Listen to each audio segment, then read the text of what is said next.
It's always a big day on the Kingsbury Chronicle podcast with the head coach of the Arizona Cardinals, Kliff Kingsbury. Coach, how you doing coming off the holiday weekend? I'm doing well. It's a good, restful weekend. Weather was beautiful, and feeling great. So you actually got to relax, right? Take your mind off football a little bit? It was good. It was a good weekend. These guys and our coaching staff had a 4-day weekend, and so guys got to recharge, kind of regroup, and then we'll get back to the OTAs tomorrow. Lisa Matthews, Paul Calvisi, just to show you how astute Lisa is, she pointed out today is 100 days from the start of the regular season. And me, I just thought it was a big day because it's National Hamburger Day. It is a big day because it is a big day, yes. So, and the NFL Films tweets out this whole montage of coaches using hamburger in their play calls, like Rex Ryan with 46 hamburger, and then there was one defensive coach who used the Whale Point Hamburger Blitz Triangle, which I thought was intriguing. I don't know if that's daunting or not just based on the name, but do you have any unique terminology in your playbook, and play calls in particular? Do you use any of that kind of stuff? Not hamburger, but we'll change it up week to week, try to give some shout-outs to different players if we know they're getting the ball, maybe their high school mascot, college mascot, wife's name, different things like that. Okay. All right. Keeps it fresh, and, so other teams can't lock in on it no week doubt. to week, right? Got to keep the names fresh. We did find out, though, you're a huge, obviously, Whataburger fan, not In-N-Out. Let it be known. I like In-N-Out, but I'm a Texas cat, Yeah. and we got to stay loyal to Whataburger, and it's kind of a touchy subject to us Texans if you challenge that, but it's a great hamburger. So is it on your diet, though? Are there nutritionists on you here at the team facility? They don't stay on me. They can No. care less what I'm eating, but I try to keep myself in check. One cheat day a week. Really, what is it on cheat day for you? If I have my choice, it's pizza. Yeah. Pizza, okay. All right. There you go. Always pizza. Yeah. Always good choice. By the way, your quarterback had the good sense on day one to bring the offensive line donuts. Yes. Was that on the advice of the head coach? Did you give him some free advice there? He's a quick learner. He's got a good feel for how things work around here, and how to endear yourself to your teammates, especially the guys blocking for you. Already pulling some vet moves. No, that's pretty good. What do you think? I mean, some of the offensive linemen had some intriguing things to say about Kyler Murray.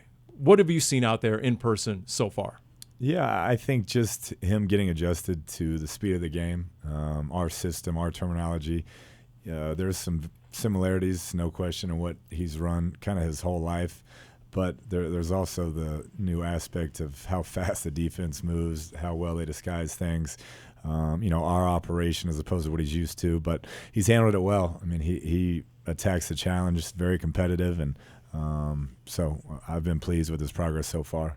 You mentioned last week just the fact that he, for once in his life, can focus on one sport, and that is football now, and just how much that can accelerate his game. How have you just seen that so far? Obviously still early on, but how have you just seen that? Yeah, I think just that every aspect of what he's doing on a daily basis now is about becoming the best football player he can be for this organization, whether it's taking care of his body, the maintenance, the lifting, the running, the film study. I mean, it's all poured towards football, where in the past, it was pretty much split throughout the year between football and baseball. Have you seen evidence of his speed yet out on that field? A couple times. Yeah, a couple times. He can go. So he's hit the Jets a couple of times? A couple times. He's got around a corner and made a turn where it looked like they'd have the angle and got a few extra yards. And he's one of the quickest stop-start guys that we have on our team. And when he gets going, he can really move. The strength of his arm is described often, obviously, as a baseball throwing arm. Just how can you describe the mechanics behind that? Give us some illustration if you can. Yeah, I just think he's drilled it so much with his dad growing up and then being in the programs he's been in with great quarterback coaches. It's just a quick, efficient, release that he's perfected. The angles too? Yeah, he can drop it down. I mean, Pat was the same way and is the same way. They can drop it down and not lose accuracy, not lose touch. They're so used to throwing from different platforms, different angles in baseball, and it just translates over to football for them. So I can get them out of a tight spot or get it through a tight window? They don't always have to be on a perfect plane or a great pocket. They can throw from tight spaces or moving or falling off balance and still be accurate and throw the velocity and touch. What does his athleticism mean for the O-line and or the receivers? Does it become a different game when a guy's able to extend plays like that? Yeah, it does. It's the second phase of football, and you can see it throughout the NFL. Guys that are able to do that are having a lot of success, starting with Pat. Aaron Rodgers has been phenomenal at it, Deshaun Watson, Ben Roethlisberger. All those guys, that second phase, extending the play is huge. And for the O-line, there's that fine line of when you got to know not to hold and let go of your guy, but you just keep blocking, and usually something good's going to happen. We have a good question coming in from Twitter. AZDC wants to know, I know it's super early, but how is the K1 to Larry Fitzgerald connection looking so far? There you go. Yeah, it's been fun to watch. You see a young player trying to one day hopefully be, even close to what Larry's done. And, Larry's still running every route as fast as he can and doing everything full speed and to the best of his ability. And so what a great guy to learn from for Kyler and all our other rookies as well. Was that something you were, not only Kyler, but all of the rookies, anticipating, seeing how they all merged together, the veterans and the rookies? Yeah, and it's obviously a work in progress, but I think when you're talking about role model and how to do things right, there's nobody better to look to than Larry Fitzgerald. There's a lot of intrigue in your offense, and you've already received a lot of questions about your offense. We're really not going to get any answers about what your offense is going to look like or include until September, for the most part, right? Yeah, I would say so. I would say it's going to be a work in progress, and we're going to be feeling things out and figuring out what we do best, and then get to the season and see where it goes. There was even this extended breakdown in USA Today where the analytics guys attacked your offense and said, you know what, and they had all these premises and they had these numbers, and it sort of lost me, but they basically said offensive efficiency is the most significant factor, and in deciding the outcomes of games, and the more you pass effectively, the more games you win, so you pass often to win games. I mean, is that part of your approach? Slow time of year. Okay.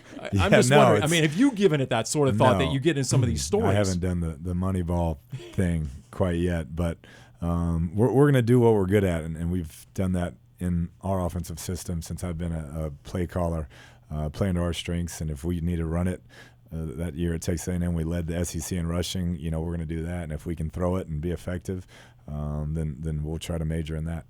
There's still not a lot that we do know about your offense. You don't want to call it the air raid, obviously, but do you have a name for the baby yet? What is the name of this offense? Have you guys been thinking of this? No, I think if you're good enough, left in our hands? If you're good enough, they'll give you a name. Okay. So we won't be making any names. We're just trying to get a couple of first downs right now. Is there been any sleepers out there so far? We asked Vance Joseph that question on the defensive side of the ball, and he named Dennis Gardeck, who has stood out so far. Anyone caught your eye as a head coach? I think all those rookies are who I've been keeping an eye on. I think just watching their work ethic, it's a good group. They act like professionals. They act like they've been here before. They fall in line, and so I think as a group collectively, that's been good to see. How have you just seen the tight end battle going as well? Yeah, there's a bunch of good players and athletic, different body types that we're trying to figure out where to put who and what roles they're going to be in. But it's good competition. 5 guys that are all very talented and all are good at certain things. I saw you last week, Patrick Peterson's charity event, and I saw the two of you talking, had an extended conversation. And I think there's a narrative out there that it's scorched earth, that the relationship is severely strained between the team and Patrick Peterson. Would you care to comment on that? No, I think Patrick's a phenomenal player, great person, great teammate to everybody in this building, and wanted to make sure we were there along with the DB's coach, Greg Williams, the corners coach, showing support, and he knows that everyone's disappointed we're not going to have one of the best players in football the first 6 weeks, but we got his back, and when he gets back, we'll be excited to have him and ready to roll.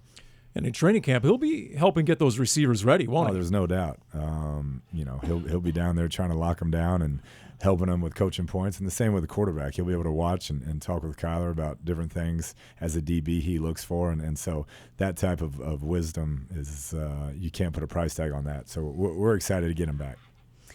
Question coming in from Twitter. Does David Johnson have a legitimate shot at having 1,000 yards rushing and receiving in this scheme? Yeah, we'll see. I mean, there's so many factors that go into it. He's a tremendous player, though. I've been really impressed watching him, the way he works, his focus, whether it's running routes or running the football between the tackles. He does everything right and tries to excel each and every day. They just had another addition to his family. Yes, they did. Johnson. He hasn't been Little getting much baby sleep girl. recently. No. All right. Well, and we talk about Kyler, and it's all football now. How about you without recruiting? Has that helped you in your job, just coaching the NFL? Have you enjoyed that? No, I have, and the fact that you can pour it all into football all the time, X's and O's, and really extend, I guess, your learning and your research, because instead of being on the phone or sending Twitter messages, you can look at other people's film and break down tape and do different things. So it's all football all the time, which I've really enjoyed. Okay. No 2 phones. Well, now we know. No more burner phones. The quarterbacks bring the O-linemen donuts, and if you want to bring the head coach something, now we know Whataburger. So that's good. There you go. Nothing else. We figured that out today. That's it. Got it covered. Thanks, Coach. Appreciate y'all. Appreciate it. There you go. The Kingsbury Chronicle podcast. We'll talk to Coach in a couple of weeks.